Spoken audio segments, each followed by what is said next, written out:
Alhamdulillahilladzi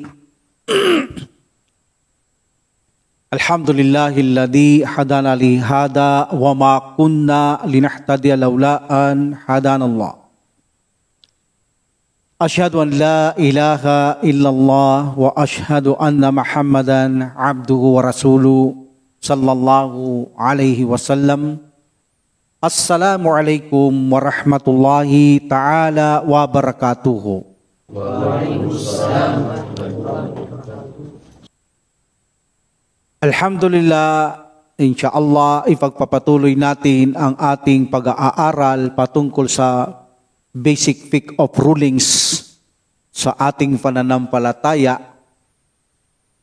So ang pag-aaral na ito ay para kayong nag-aaral ng abogado, sapagkat mga batas ito sa ating Sharia ang ating pinag-aaralan at ito ay napakahalaga. Sapagkat ang ibada o pagsamba sa Islam, anumang uri ng pagsamba, alam mo kung kailan ito karapat-dapat, alam mo kung ito'y makruh, allowable, mubah, haram, ito ay mustahab, rekomenda, o halal. Napakahalaga na alam mo ang bagay na yan sapagkat nakasalalay lamang sa 5 bagay na yan ang ating mga ginagawang ibada. Either na haram, halal, mubah, allowable, mustahab, rekomenda o makruh o hindi ka nais-nais. Nakasalalay lamang dyan ang ating mga ginagawa. So siyempre, kapag ito'y makruh, alam nating makruh, hindi tayo nagkakasala at mainam na iwasan. Kung ito'y rekomenda, hindi mo nagawa, hindi ka nagkakasala, ngunit mainam na gawin. Kung haram, iwasan. Allowable, gagawin mo ito, wala kang reward. Kung hindi mo gagawin, wala ka rin kasalanan, gawin mo, walang reward, except na lamang kung ang allowable ay magagawa mo ito for the sake of Allah subhanahu wa ta'ala at ang halal ay magkakaroon kayo ng reward sa halal. So, ipagpapatuloy natin ang ating pag-aaral sa sala at napakarami na nating pinag-aralan. Almost ang adit natin, umaabot na tayo sa kulang ng 200. Wala pa tayo sa actual na sala nito. So sa araw na ito, dadakuhan muna natin ang patungkol sa Babu Sutratil Musalli. Babu Sutratil Musalli, the meaning is the chapter of the screen in prayer. Paliliwanag natin mamaya kung anong sutra, anong taas nito, anong layo nito sa nagsasala at anong pwedeng mga gamiting sutra at ano ang kahulugan ng sutra. Pero bago natin simulan yan, nais nating makita ang sitwasyon natin sa panahon natin ngayon na marami tayong mapapansin, di ba? Pagpasok mo ng masjid or either sa kanilang bahay o saan pa man, ang mga nagsasala from nowadays, madalas na nagsasala sila ng walang sutra. Marahil maaaring alam nila at ang katwiran nila hindi obligado ito o marahil malamang hindi nila alam kung bakit hindi nila ginagawa ang magsala ng may sutra. Dalawa lang naman yan So, meaning ang sutra ngayon parang hindi na nagiging mahalaga. Hindi na masyadong importante sa panahon natin ang pagsasala ng may sutra sa harapan ng nagsasala. Samantalang alam natin ang mahal na Prophet sallallahu alaihi wasallam kahit naglalakbay siya, naglalagay yan ng sutra. Kahit saan siya nagsasala, nagsusutra ang Prophet Muhammad sallallahu alaihi wasallam. Ano ba ang kahalagaan ng sutra sa sala? Ito ba ay obligado o rekomenda lamang? The meaning of sutra, unahin natin ang kahulugan ng sutra. Ang ibig sabihin sa ating wika ay hadlang. Hadlang o harang. Maglalagay ka ng harang sa iyong harapan. Ilalagay mo ito sa harapan mo o nakalagay sa harapan mo abang ikaw ay nagsasala. Maaaring gawin mong sutra ang pader. Hindi mo na ilalagay, didikit ka na lamang sa pader tulad ng masjid, tulad nito. Didikit ka na lamang dyan. Maaari niyong gawing sutra ang pader, mesa tulad nito, mga upuhan, stick, etc.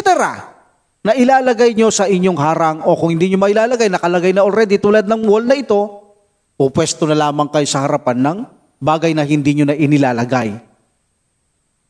Okay? So that is a sutra, harang o hadlang sa iyong harapan.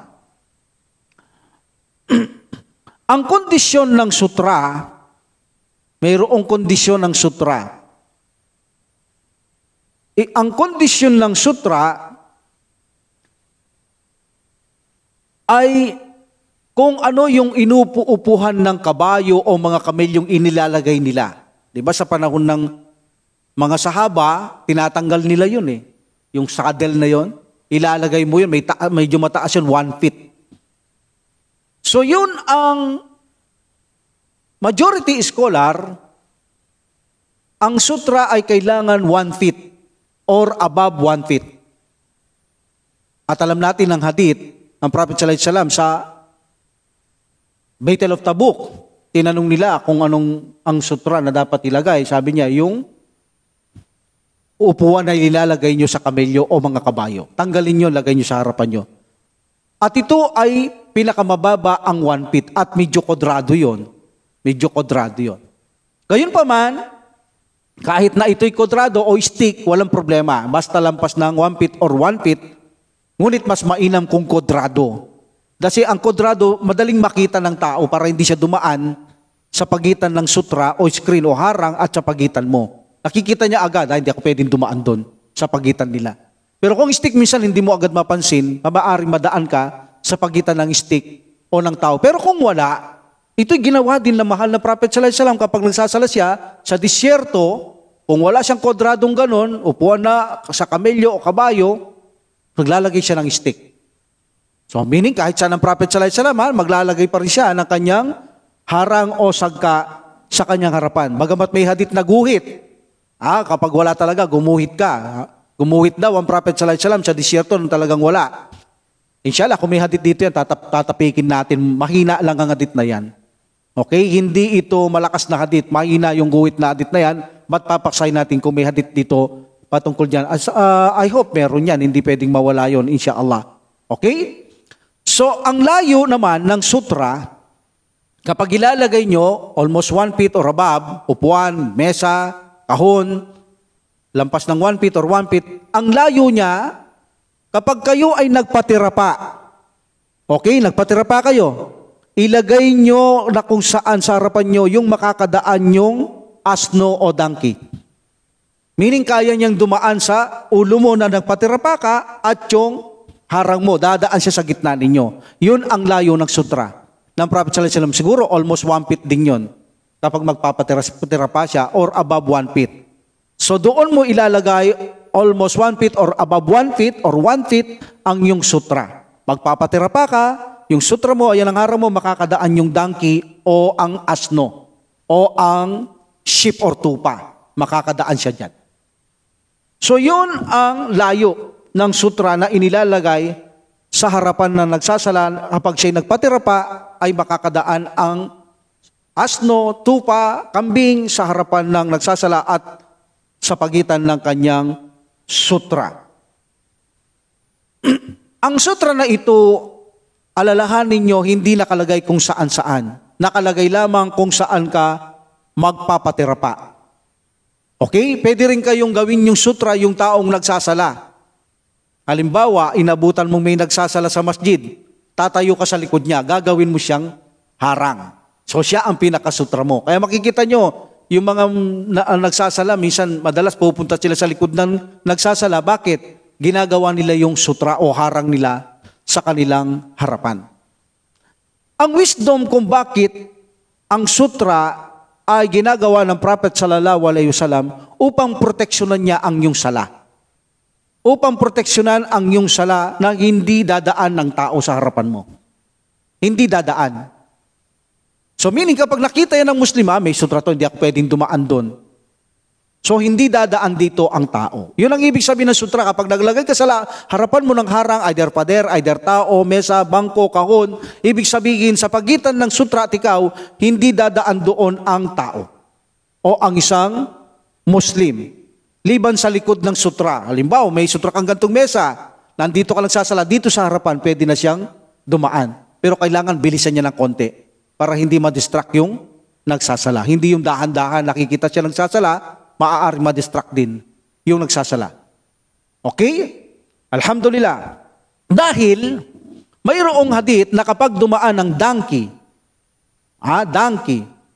sa harapan mo, kung hindi ka nagsusutra, ito, dumaan ng donkey, o aso, itim, o matandang babae o babae, ayon sa hadith, ang iyong salay hindi tanggap. Kaya maglalagay ka ng sutra para hindi siya dadaan. Dahil kung wala kang sutra, hindi ka nag-iingat, ayaw mong gawin at dumaan sa harapan mo, ang bagay na ito, anila hindi tanggap ang iyong sala. Ito ay ayon sa ibang patwa ng mga scholar natin at gumamit sila according to the other narration. Tulad ng hadith na ito, may hadith ang ganito, na kapag dumaan ang asno o aso, babae sa harapan mo, ang iyong sala ay hindi tanggap. But of course, may boundary. Kahit wala kang sutra, alam ba, wala kang sutra, may boundary ang layo. Meaning kung dumaan naman siya, napakalayo sa harapan mo, hindi yon. Ibig sabihin sa harapan mo lang. Yung kurkula mo na kung saan ilalagay mo sutra sa pagitan ninyo, doon siya dumaan. Kung wala sutra, yun, kailangan harangan mo siya. Kailangan harangan mo siya. Huwag mo siyang padaanin dahil anila hindi matatanggap ang iyong sala, mawawalang bisa ang iyong sala. But sa ibang scholar, hindi mawawalang bisa ang iyong sala. Hindi dahilan yun para masira ang iyong sala. Okay? Kundi anila, yung walang sala, sakali sa hadith na tinutukoy ng Prophet sallallahu alaihi wasallam na kapag dumaan ang mga bagay na ito ay wala siyang sala, hindi kompleto ang kanyang sala. Diminis ang kanyang reward. O maaring anila nagkakasala siya dahil sa kanyang kapabayan at nababawasan ang kanyang reward. So Allah knows best. Maganda ang nag-iingat sa ating pananampalataya, especially sa ibada. Also, kapag mayroon kang sutra, napakalakas ng iyong kusyu or konsentrasyon sa sala. Bakit? Kasi ang puso mo ay panatag. Kasi may harang ka, walang maaring dumaan, so in this situation na walang dadaan, panatag ka sa iyong sala. Kaya ang konsentrasyon mo or kusyu mo ay napakalakas sapagkat hindi ka nangangamba na may dadaan dahil may nakaharang ka. Hindi katulad ng mayroong walang nakaharang, lalo na kung may tao, nangangamba kang may dadaan. That's why hindi magiging panatag ang iyong konsentrasyon. Pero kung may sutra ka, automatic kahit may tao, magiging panatag ang iyong konsentrasyon dahil alam mong walang dadaan doon. Walang dadaan doon. Kung siya ignorante, hindi niya alam ang batas, haharangan mo lang siya sa kamay. Tutulak mo lang siya, of course, may nakaharang ka doon at pag tinulak mo siyang ganyan, narangan mo, alam niya na yon. Imposibleng hindi niya pa alam yon kapag itinapos mo na siya ng ganyan. Big sabihin, huwag kang dadaan. So, diba? At makikita niyo yung tanda mo, kaya pala may harang dito. Bawal pala akong dumaan sa harapan niya. So napakalakas ngayon ng iyong kusyo. At hindi rin maaagaw ng ibang bagay ang iyong paningin. Nakakonsentrate ka lang doon sa harapan ng iyong sutra. Also, ito ay nakakatulong na ang mga tao hindi makagawa ng kasalanan. Dahil malaki ang kasalanan ng taong dumaan sa harapan ng nagsasala. Yan lamang, siyempre, kung hindi niya nakalimutan at alam niya dapat ang batas, baka hindi niya rin alam ang batas.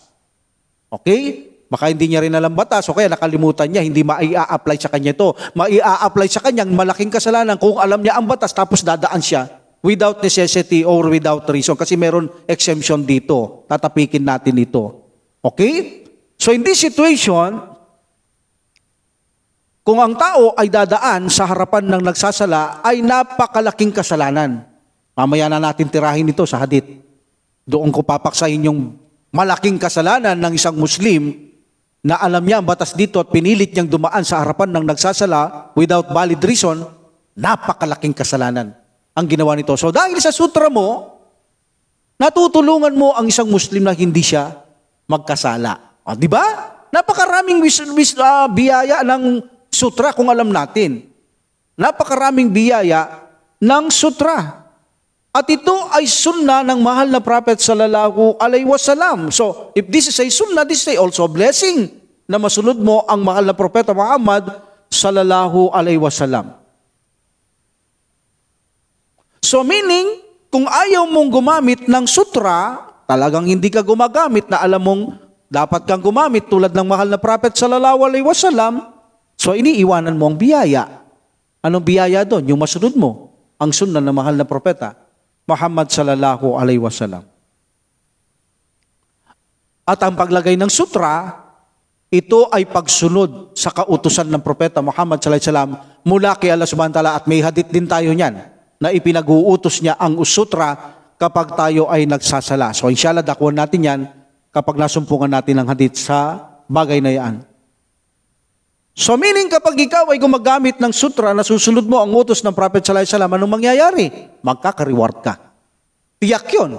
Magkakaroon ka ng reward. Dahil sinusunod mo ang prophet sallallahu alaihi wasallam, ang kanyang sunna, at sinusunod mo ang kanyang pag-uutos na gumamit ng sutra kapag nagsasala tayo. So that's why we must use sutra in our front kapag tayo ay nagsasala.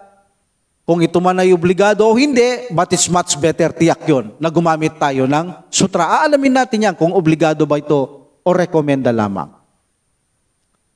So kapag ang isang tao ay dumaan sa iyong harapan, okay? Halimbawa, ignorante siya, hindi niya alam ang batas, gustong dumaan dito sa pagitan ninyo ang sutra at ikaw, harangan mo siya sa iyong kamay. Meaning, harangan mo, itulak mo ng konti. Meaning, konti lang, nagpapakita na hindi ka pwedeng magpadaan dito o hindi siya pwedeng dumaan. Okay? So, hindi nyo siya padadaanin. Kung ignorante siya rito, of course, hindi sino magkakasala dito? Ikaw. Ikaw lang ang may kasalanan dito. Halimbawa, bago siyang Muslim, dadaan sa harapan mo, wala kang sutra, o hindi mo siya inarangan, o kaya may sutra ka, hindi mo rin inarangan, pinabayaan mo, sino magkakasala? Ikaw lang. Ikaw lang, dahil pinabayaan mo eh. Okay? Pinabayaan mo siya. Sa iba nga, sabi nila, hindi tanggap ang sala mo. Pagkaganyan. Sa iba, sabi nila, tanggap, but it's makruh. Nakabawas din ng reward.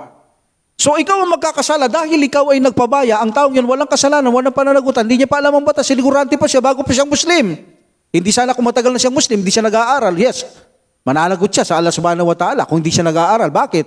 Paano niya malalaman ng isang bagay na hindi siya nag-aaral? Tapos exemption siya. Tapos yung nag-aaral, mananagot kay Allah subhanahu wa ta'ala on the day of resurrection. Tapos yung di nag-aaral, di mananagot. Walang justice doon. Kaya ang lahat ng Muslim na hindi nag-aaral, matagal ng Muslim, at nagkakamali sila, nakakagawa ng mali o kasalanan, ito'y pananagutan nila kay Allah subhanahu wa ta'ala sa kabilang buhay. Maliban na lamang kung baguhan sila, ignorante sila, o kaya naman, alam nila pero nakalimutan lang. Siyempre, pag nakalimut ka, hindi ka rin mananagot kay Allah subhanahu wa ta'ala.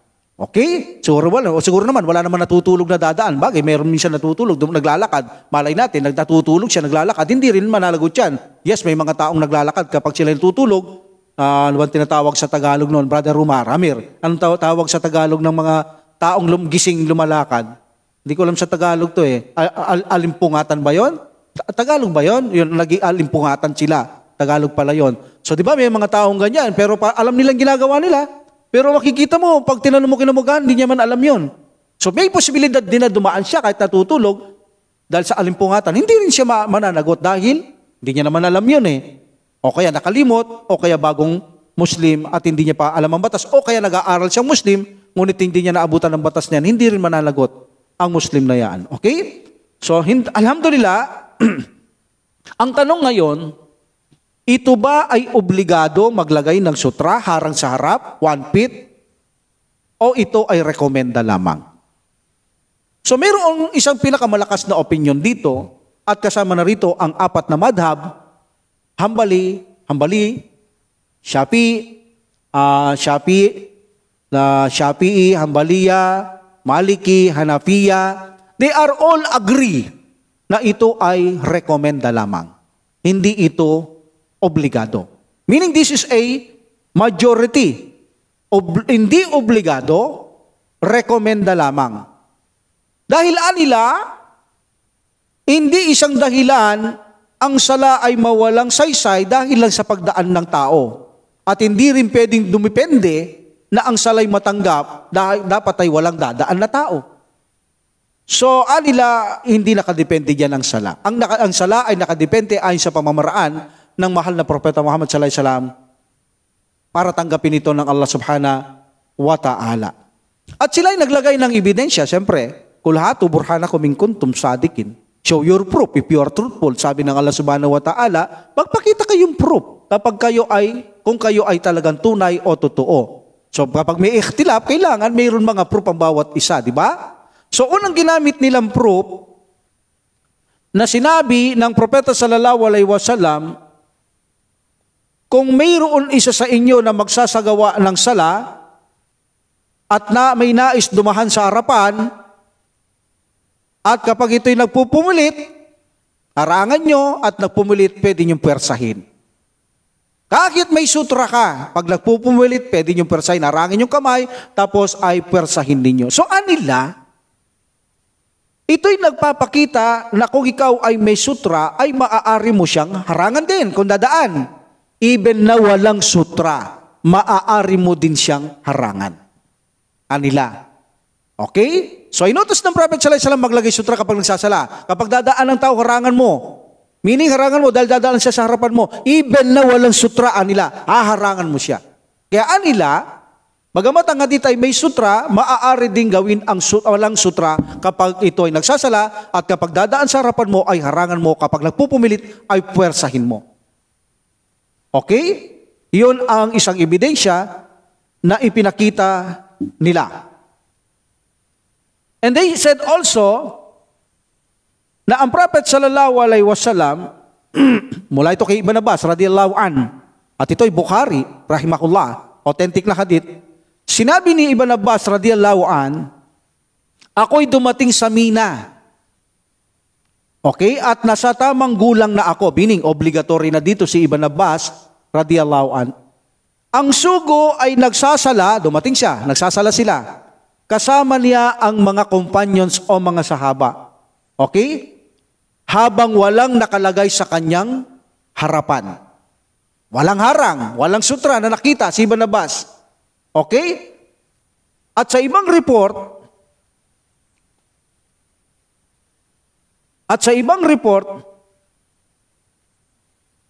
ang Prophet sallallahu alaihi wasallam, na kapag alam niyang walang dadaang tao, meaning walang tao, siya lang nag-isa, ba, pumasok ka sa masjid, ikaw lang mag-isa, wala kang alam na dadaan, ay nagsasala daw siya ng walang sutra. Dahil alam niyang walang dadaan eh. Hindi masisira ang kusyo mo nga naman, wala naman tao. Diba? So, anila, kapag ang sugo ng Allah subhanahu wa ta'ala, alam niyang walang taong maaring dumaan, walang tao, nag-iisa lang siya, siya ay nagsasalang walang sutra. So they said, hindi obligado ang sutra. Because ang Prophet sallallahu alaihi wasallam, nagsala siyang walang sutra, nakita ni Ibn Abbas radhiyallahu anhu sa Mina, nagsasala sila, at minsan kapag alam niyang dadaan, magsasala siya ng walang sutra. Ang Prophet Muhammad sallallahu alaihi wasallam.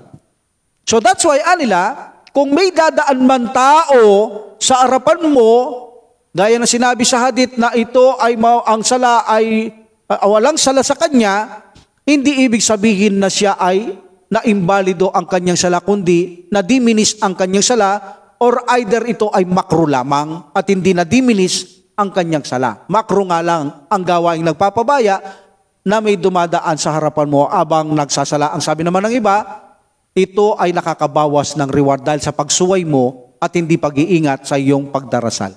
So they said, hindi obligado ang sutra o maglagay ng harang, either pader, mesa, upuhan, kahon, stick, etc. Hindi obligado. That is a majority, karamihan sa mga scholars natin. This is their opinion. The second opinion, they said the sutra is wajib. Obligatory. Obligatory ang sutra. Sapagkat anila, ang sinabi ng Prophet sallallahu alaihi wasallam sa hadith, kapag ang isa sa inyo ay magsasagawa, mag-aalay ng sala, maglagay kayo sa inyong harapan kahit na stick o sibat. Sabi ng Propeta Muhammad sallallahu alaihi wasallam. So meaning, inutos niyang maglagay kayo ng kahit stick kung wala o kayang sibat. Alam natin, nakikipagdigmaan ng mga Saba noon, meaning kahit espada o kahit ano, itayo mo sa harapan mo. Okay? Kung nangangamba ka sa espada, wag yung sibat. Dahil matalim yun, baka yung espadang itinusok mo, biglang matumba, masugatan ka habang nakatira pa, o nangangamba ka, palitan mo ng stick o sibat, etc. So, in other nation, anila, ang propeta sallallahu alaihi wasallam, kahit na siya ay naglalakbay, ay gumagamit siya ng sutra sa kanyang harapan. Kahit na siya naglalakbay, ay even na nasa disyerto siya, maglalagay siya ng sutra sa kanyang harapan kapag siya ay nagsasala.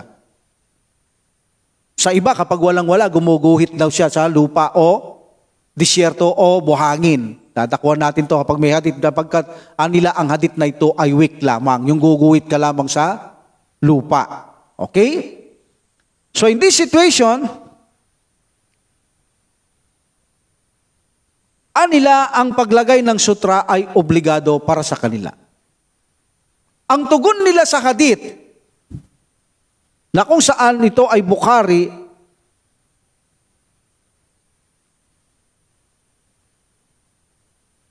na kapag may taong gustong dumaan, habang nagsasala, may sutra ka, sa pagitan ng sutra mo, dadaan ang tao, harangan mo. Yung kanila sabi nila, nagpapakita to, may sutra ka nga, dadaan, harangan mo. O ibig sabihin kahit walang sutra, harangan mo rin. Ano ang nila? Katwiran nila.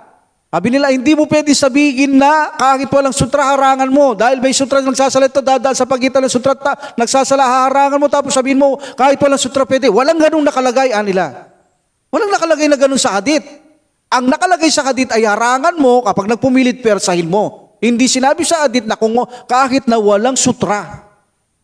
So anila, ito ay malinaw na nabanggit sa hadith na mayroong sutra ang nagsasalang to at kapag may dadaan ay haharangan mo sa iyong kamay.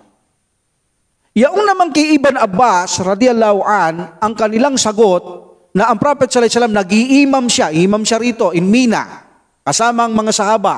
Wala siyang harang sa kanyang harap. Walang nakita si Ibn Abbas. Actually, nakasakay pa dito si Ibn Abbas Okay? Yung kanyang sinasakyan dumaan sa likod ni Prophet sallallahu alaihi wasallam at sa mga ma'mun. Meaning, sa pagitan ng Prophet sallallahu alaihi wasallam at ma'mun sa unahan. Dumaan doon at walang mga sahabang nagbawal nun. Okay?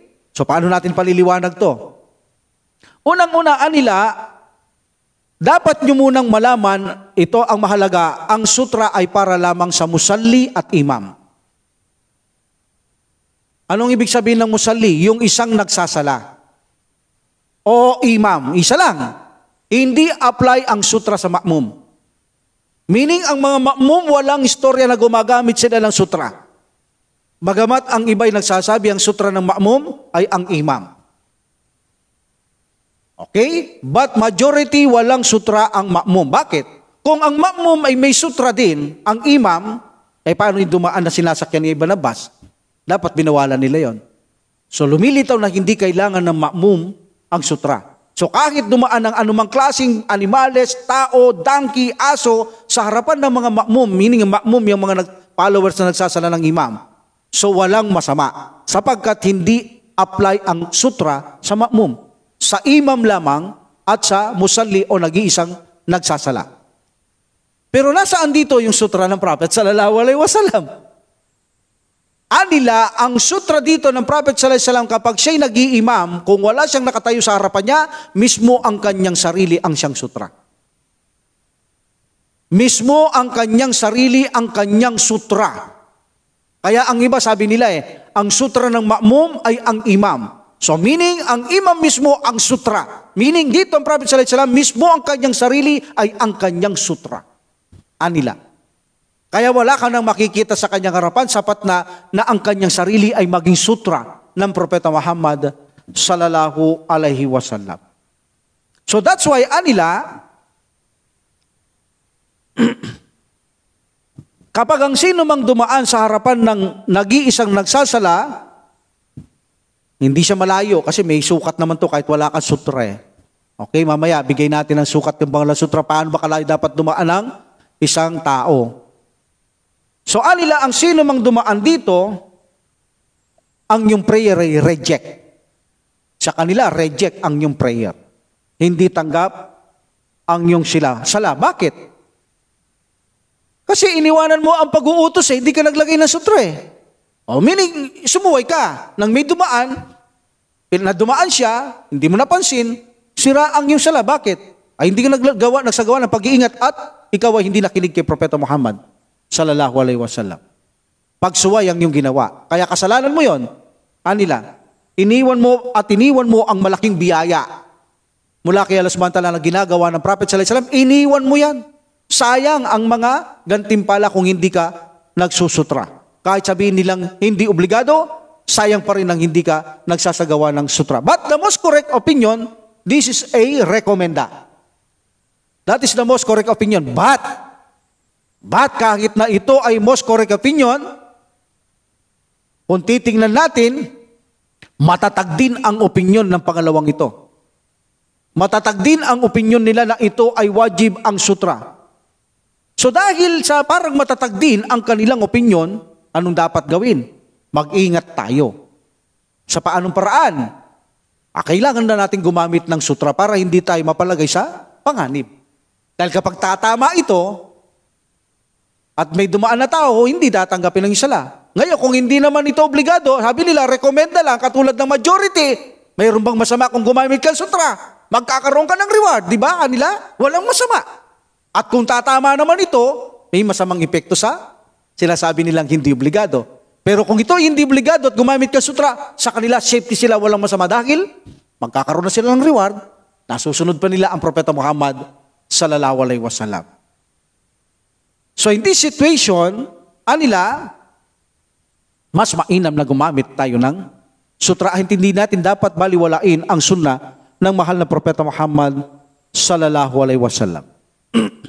At remember, gaya na sabi ko, maari nating gawing sutra ang mga tao o nagsasala. Punta tayo sa kanilang likod. Halimbawa, nagsasala siya, dumating ka, pupunta ka doon sa likod niya, gagawin mo siyang sutra. Gano'ng kalayo? Yung pag nagtaripa ka, dadaan yung mga tupa, kambing, gano'ng kalayo ang sutra. Siguro, almost 1 feet o lampas ng 1 feet. Gano'ng kakalayo sa taong ito. Okay?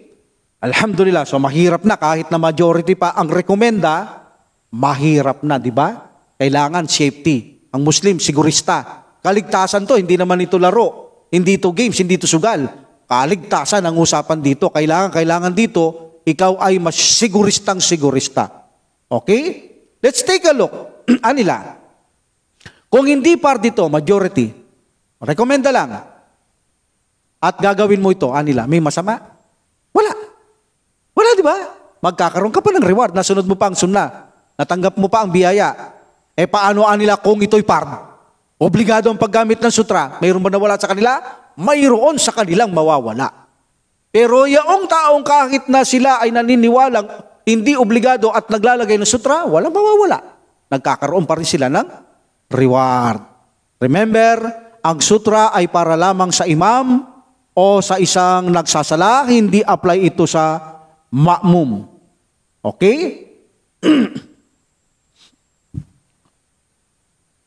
Hindi nila kailangan ng sutra ng mga ma'mum, hindi apply sa kanila ang sutra na yan. Okay? At alam natin, donkey. Alam ko, donkey yung sinasangkyan noon ni Ibn Abbas radhiyallahu anhu dumaan dito. Sabi naman ng iba, kamelyo.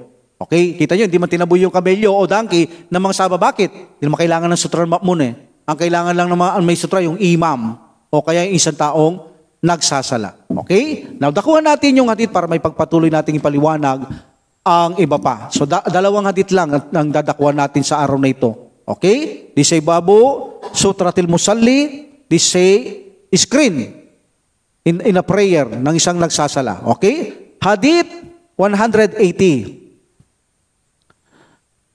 An Abi Juhaym ibn Al-Harith radiyallahu ta'ala anhu qala Rasulullah sallallahu alaihi wasallam law ya'lamul marru bayna yadayil musalli mada alayhi minal itsim lakana an yakipa arba'ina khayra lahu min an yamurru bayna yadayhi muttafaqun alayhi wa lafdhul Bukhari wa waqa'a fil bazar min wajhi akhar 40 karifa.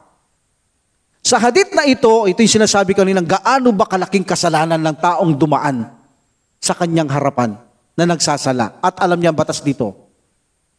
Sinabi na ni Abu Juhaym ibn al-Harith radiyallahu an na ang Prophet sallallahu alaihi wasallam ay nagsabi, ang sino man ang dumaan sa harapan ng taong nagsasala, kung alam niya lang ang tindi ng kasalanan nito, ay mainam pa sa kanya ang maghintay siya ng 40.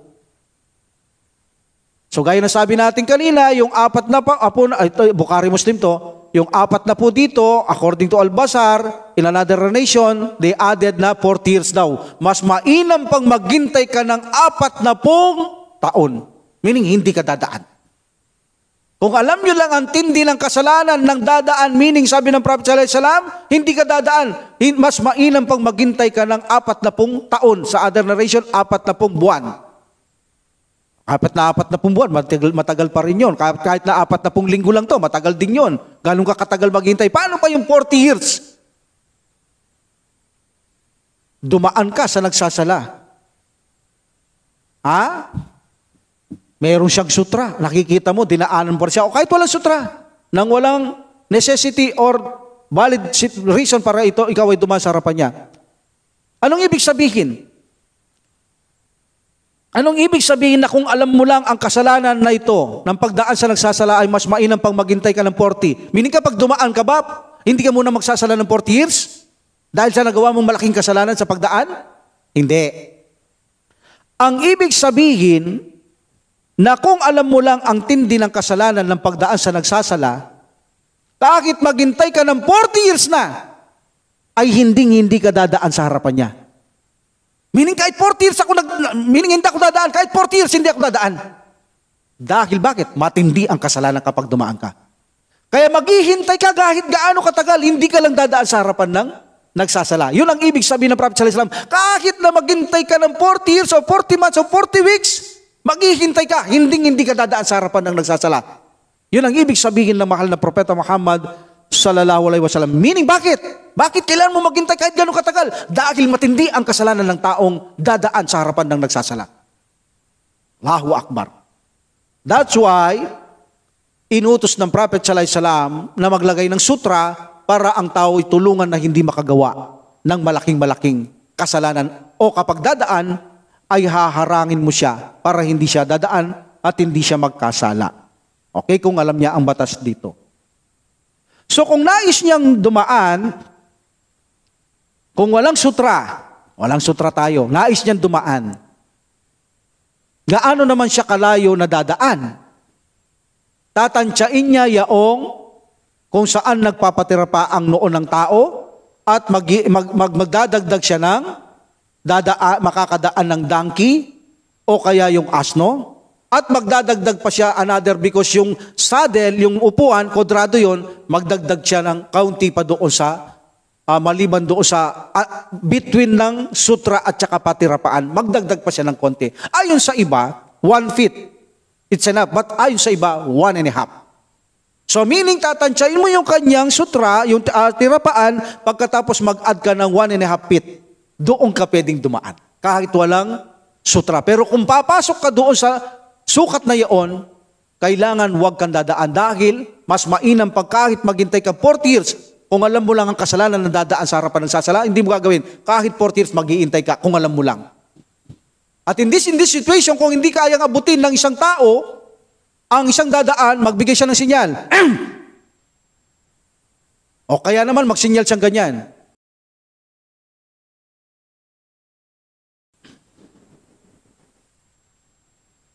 Okay, nakaraan, pinaksa natin na maaari tayong magdagdag ng aksyon na hindi katulad ng sala. Magsinyal ka. Kamay. Nung Prophet sallallahu alaihi wasallam, Assalamualaikum. Tatas niyang ganyan kamay niya. O kaya naman, sounds na walang salita. Para matignan kanya, tapos ganyan mo siya. Okay, sinyalan mo. So hindi siya dadaan dahil nakapasok siya doon sa, wala ka sutra eh. Alam mo nakapasok siya sa sukat na kung saan sakop pa ito ng sutra. So in this situation, maaari kang magsinyal sa kanya gumawa ka ng paraan. Ngunit kung ito'y malayo sa iyo, hindi mo kailangan gawin yun. Lampas siya sa iyong sutra. Hindi mo kailangan gawin yun. Okay? Alhamdulillah.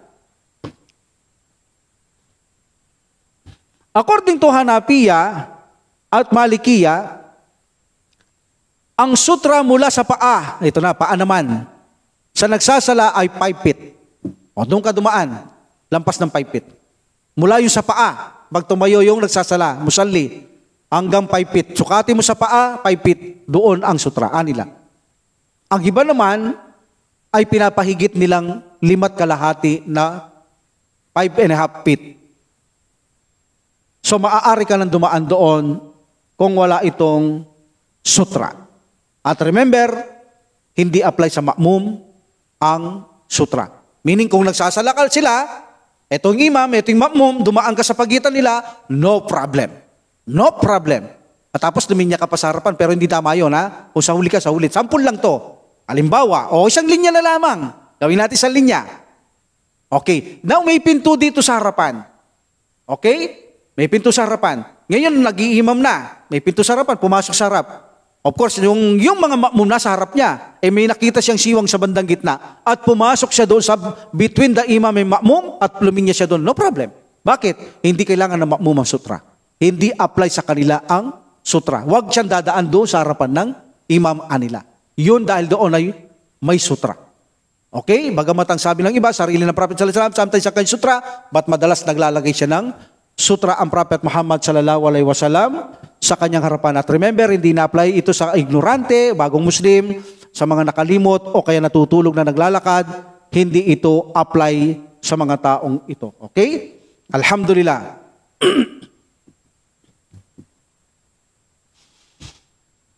Another hadith,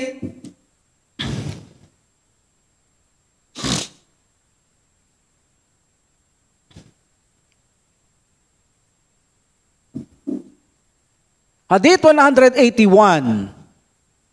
Wa Aisha radhiyallahu ta'ala anha qalat su'ila Rasulullah sallallahu alaihi wasallam fi ghazwati Tabuk an sutratil musalli faqal mislu mukhirati rahli akhrajahu Muslim. This mukhiratil rahli, ito yung sinasabi ko kaninang saddle of like the back of saddle ng isang kabayo, kamelyo, yung inupuan. Di ba? Matigas yun eh. Nakakorting ganun yun. Isasalpak mo lang yun. So yun, tinanong nito ang Prophet sallallahu alaihi wasallam, sabi ni Aisha radhiyallahu anha, siya ang Prophet sallallahu alaihi wasallam, ang tao, sabi ng Prophet sallallahu alaihi wasallam, kapag ang tao, siya ay nag-offer ng sala, ito expedition ng Tabuk ito siya ay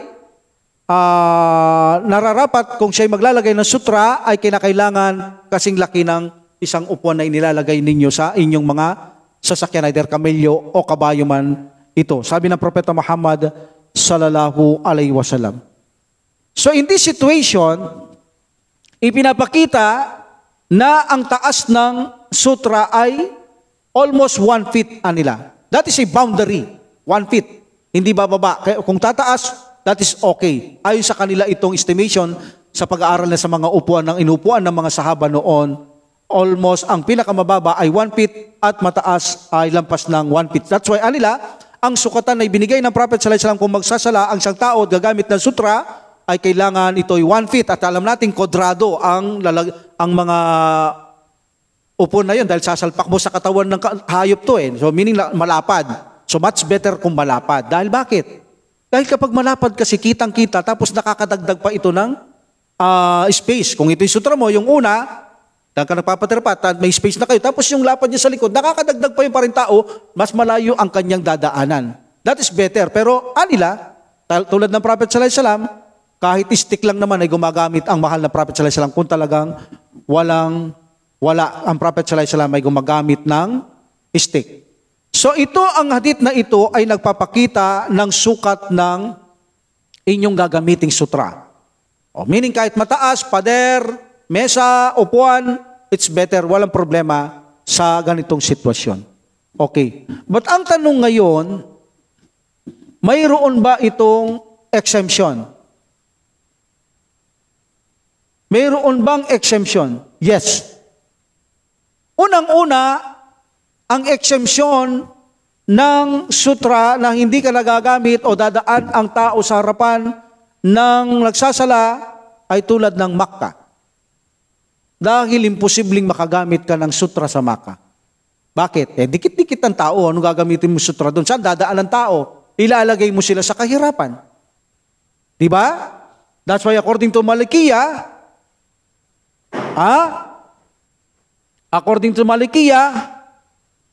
hindi mainam gumamit ng sutra sa mga crowded na mga masjid o buok dasalan. Hindi mainam. Hindi niya binabawal, pero hindi mainam. Bakit? Kung gagamit kayo lahat ng sutra, hindi maghihirapan ng mga tao, saan pa sila dadaan, siksikan sila. Kaya hindi mainam ang gumamit ng sutra kung dikit-dikit ang mga tao. At walang masama na ang mga tao dumaan mismo sa harapan mo kahit nagsasala ka. Dahil ito ay exemption, hindi apply ang sutra sa matataong lugar. Halimbawa, yung masjid natin, puno na, wala lang espasyo, ay walang dadaanan yung tao nagsasala. Saan dadaan yung tao? Dikit-dikit kayo Halimbawa, sa masjid natin, okay, nagsasala ka, punong-puno na, siksikan, o saan dadaan yung tao? In this situation, kapag crowded people, ang sutra ay lifted. Hindi ina-apply ang sutra kapag siksikan ang mga tao. Ina-apply lang ito kung ito ay hindi magpapahirap sa tao, hindi siksikan, especially kung maluwag na maluwag o alam mong walang dadaan. Okay? Sa iba nga, kapag alam mo walang dadaan, hindi ka na kailangan gumamit daw ng sutra. Tulad ng ginagawa daw ng Prophet Muhammad sallallahu alaihi wasallam. Ngayon, mas mainam anila, kung alam mo may dadaan, maglagay kang sutra. Okay? Maglagay kang sutra.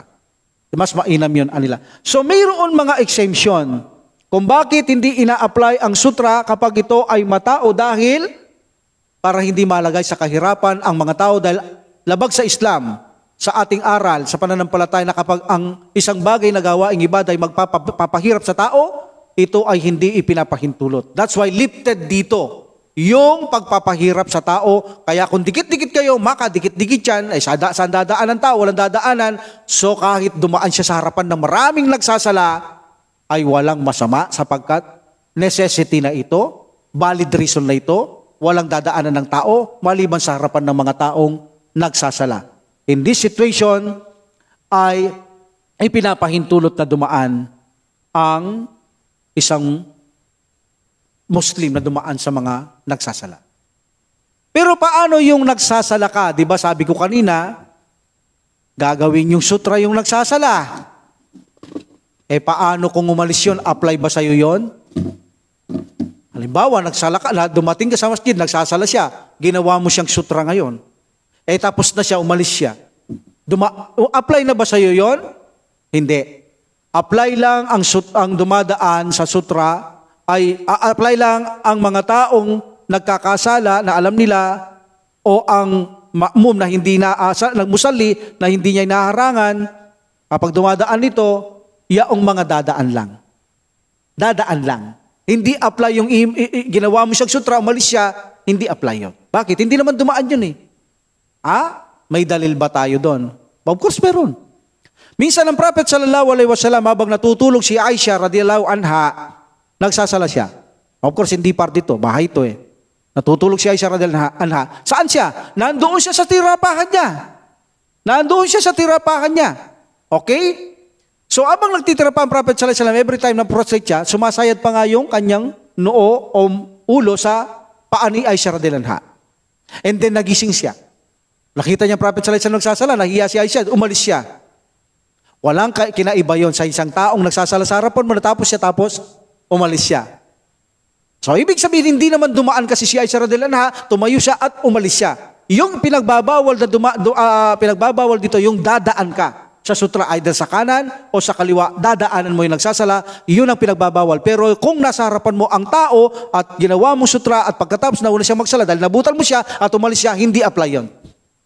Hindi apply sa iyon, hindi masisirang sala mo, hindi nagkasalang tao yon. Yon ay allowable sa ating pananampalatayang Islam. So inshallah pagpapatuloy natin ang patungkol sa batas ng sutra sa susunod. Inshallah wa akhiru da'watil hamdulillahi rabbil alamin wa salatu wassalam ala rasulillah subhanakallahumma wa bihamdik asyhadu an la ilaha illa anta astaghfiruka wa atubu ilaik. Assalamualaikum warahmatullahi taala wabarakatuh.